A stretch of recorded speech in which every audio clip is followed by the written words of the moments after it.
Welcome into the BRSN Insider. I'm sitting down with Henry Brun, head track and field coach here at Benedictine College. Coach, how are you? Doing well. How are you doing? Good. Good. First of all, congratulations, NAIA National Championship in a 4x800 women's relay. Take us through that. Yeah, it was a pretty surreal experience, being able to travel all the way out there to Tennessee for internationals. When we got there, we competed. Our prelims were on the second day of competition. Finals were on the last day of competition for us. And I think the one thing that the ladies realized pretty quickly when they were warming up and being able to run through the prelims, which obviously made the finals, was to see that the other teams were ready to go. That it wasn't going to be nearly as easy as they thought it was going to be coming in as the #1 seed in the country going into the meet. I definitely expressed to them that there's a target on their back and they're going to have to be ready to race and own the competition if it is they want to come out on top. Going into the finals was really cool to watch them kind of warm up together, and you can kind of see by their body language and everything that they were really ready to race. And then as watching it unfold leg by leg, and seeing us racing and getting closer to the front and holding on the front, and then obviously watching Catherine Dillard blow past the girl from St. Francis University on that last turn in order for us to come away with like the 10-meter win. It was pretty cool to watch. You've been here not even a year. You've hung 3 or 4 banners already. What does that mean just for you? It's a lot. It's a lot to take in right away. You're not the first person who's asked me that question. And for me, it wasn't so much about coming in and focusing on my accomplishments being putting banners up, but it was coming in knowing that the program needed some direction based off of obviously the stuff that had happened in the past with the track and field programs, and just kind of putting in place a type of culture that really didn't have to do with so much of the physical aspect of training. That was a portion of it, but building a culture of mentally being ready, being able to have a quality team culture, being able to put things together so that when we go out and we compete the best of our ability and see what it is that we can do out there. Now, you guys just finished up with the indoor season. Now you moved to the outdoor season, had the Baker Relays. What did you think? It was one of those meets where we brought the full team, first full team outdoor meet, just to kind of see where we're at.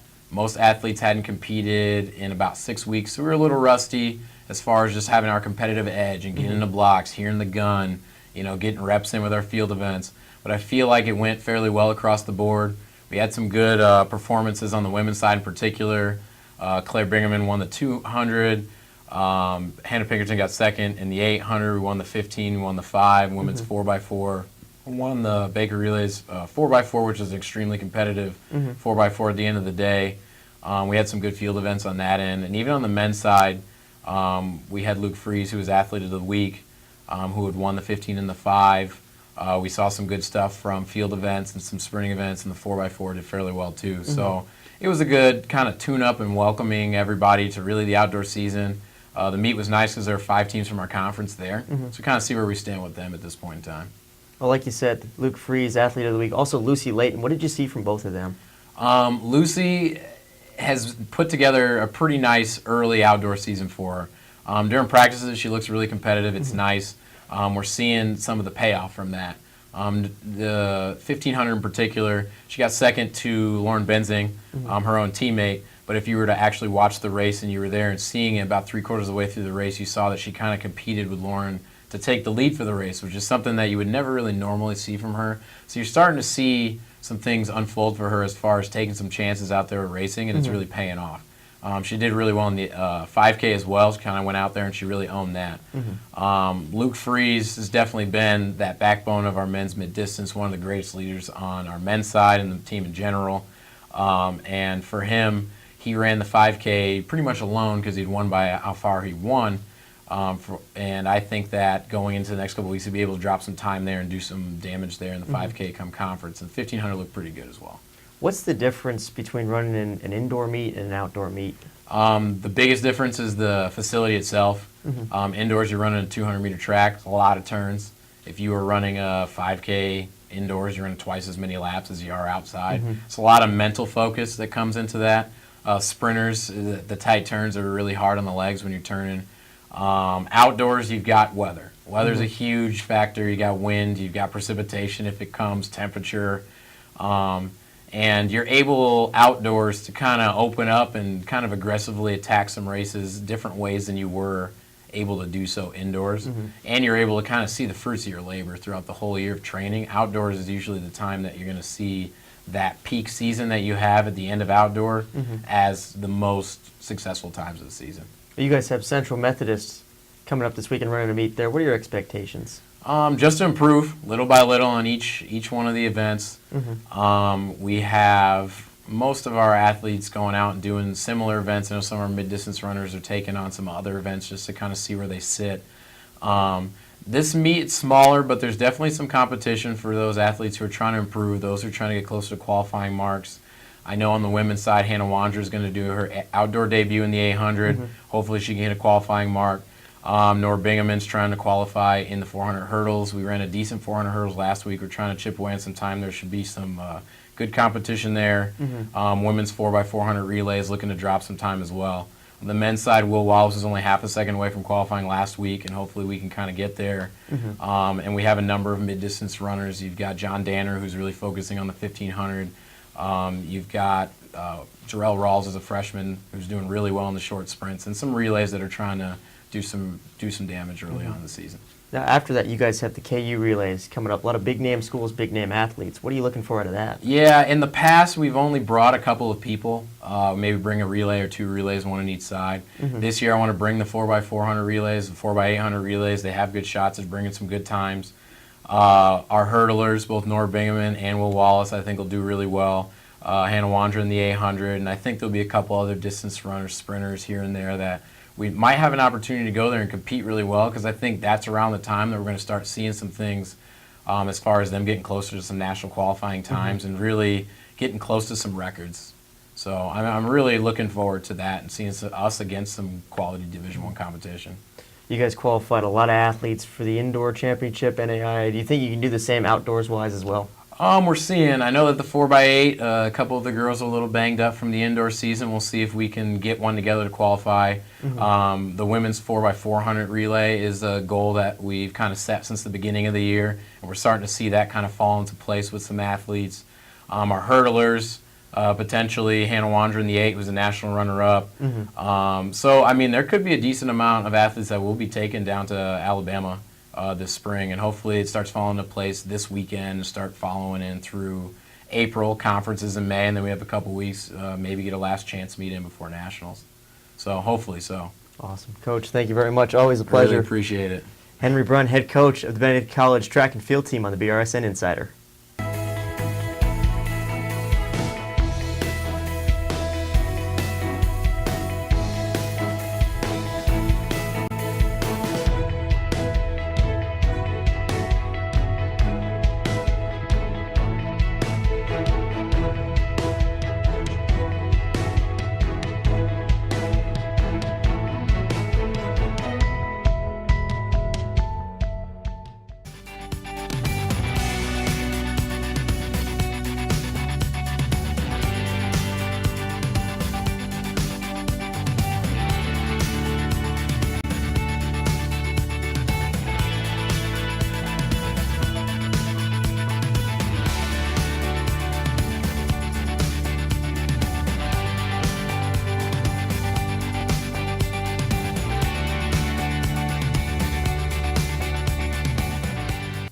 Welcome back on the BRSN Insider. I'm sitting down with men's head lacrosse coach Ben Coughlin. Coach, thank you for joining us. Yeah, thanks for having me.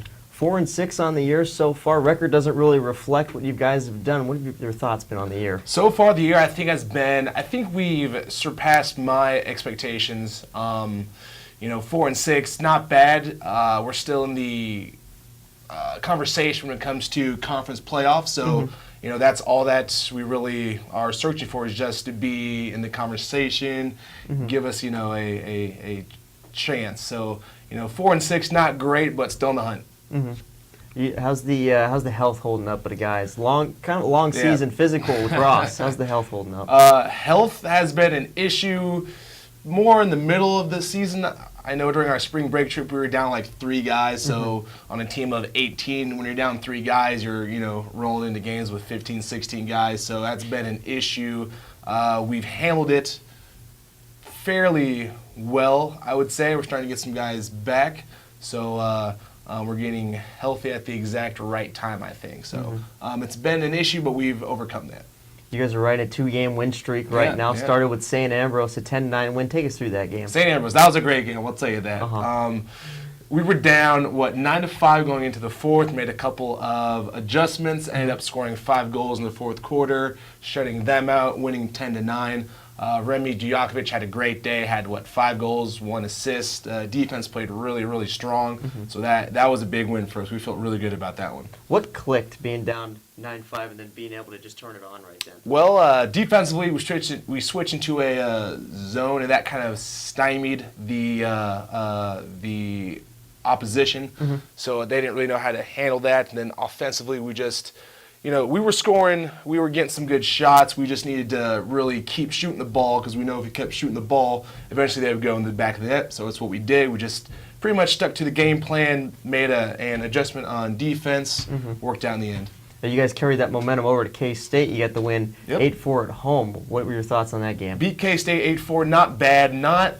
Wish we'd have played a little bit better, but as a coach, any coach is never really satisfied with with any type of performance. So definitely room for improvement, but we did what we had to do to get the the job done. So pleased with that as well.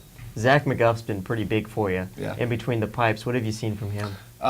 Composure and leadership. I'll tell you that. He's the most vocal person back there, and it's really a good sign when the goalie, who's also one of our captains, is the most vocal guy on the field. Guys really respond to that. So he's been just the anchor, not just of the defense, but I think of the team in general.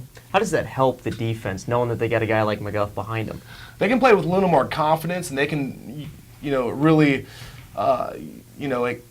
play out further in the field, knowing that if we happen to make a mistake, McGuff is back there to sort of get our back. So it's really increased the confidence of the defense as a whole. You talked about Remy, had a big game against St. Ambrose. The freshman class that you've brought in with him and Kyle and Ryan, what have you seen from them just as a core? The one thing I've noticed is that they're really close. They're really good friends on and off the field, and I think that carries over to playing time. As far as being able to play together on the field. So the one thing that I really enjoy is that they're really close. Again, I think that plays. I think that carries over to how they play on the field. But other than that, talent-wise, they all, they definitely have the talent. But I like that they're close friends. That's what I like the best about that group. How important is chemistry on the lacrosse field? It's everything. If it just gives you the confidence to play loose and free, and knowing that you know where a guy's going to be at before he gets there, it makes flowing through an offense a lot more enjoyable, and it makes playing just a lot more manageable. And it's nice to know that the guys know where the other guy is going to be at before they're even there. So it makes the offense a lot more dangerous. That's for sure. I'm trying to carry that over. You got a weekend trip coming up now, starting off with St. Gregory's. What are your expectations for that one? St. Gregory, another conference game, another game that we want to come out there with a victory. So we're expecting a close game. We're expecting a game much like St. Mary's. Hopefully, we can come out there with a W, but we're expecting a battle, 60 minutes of a fight, but I think we're prepared for it. We got a good scout on them. We're practicing hard, so we're feeling pretty good about ourselves right now. And then following that one, you play the University of Dallas. What are your expectations for that one? Dallas, again, NCAA Division III team. Good squad, well coached, organized, disciplined. We're expecting another good fight. But again, we like our game plan. We feel very confident in that game as well. When you go into a game that is going to be tight, it's going to be physical, what's the biggest thing you try and lean on? Ground balls. Ground balls are everything in lacrosse. The person who controls the ground balls will give the offense extra possessions. Extra possessions means extra goals, and extra goals means you win the game. So in close games, it really comes down to ground balls. And you guys have Ottawa to round out your schedule. It's a big conference game. Is it kind of hard to look towards that one with 2 games? It's tough, because we know what's on, we know what's on the line with the Ottawa game. They know as well. That game's going to really decide. Well, it will decide who gets the 4th seed in the conference tournament. So it's hard to not look past these 2 games and look toward the Ottawa game, but we got to take care of the weekend's games first, and then we can kind of focus more on the Ottawa game. But yeah, that game is going to be awesome. Saturday, April 16th, 2 p.m. Be there. Is it difficult not to look at other things going on in the conference at the same time you guys are playing, even before you get to that game? Yeah, I mean, it's fun to be, in a competitive conference with other teams and everything. Everybody checks out everybody else to see what everyone else is doing. So it's really enjoyable, to be in the conversation this late in the season and try to, see who's winning what and where they're winning at. So this is the most exciting time of the year up until the post-season comes. So it's exciting. Awesome. Coach, thanks very man. much. Always a Appreciate pleasure. It. Thank you. Head coach Ben Coughlin of the Benedictine College men's lacrosse team on the BRSN Insider.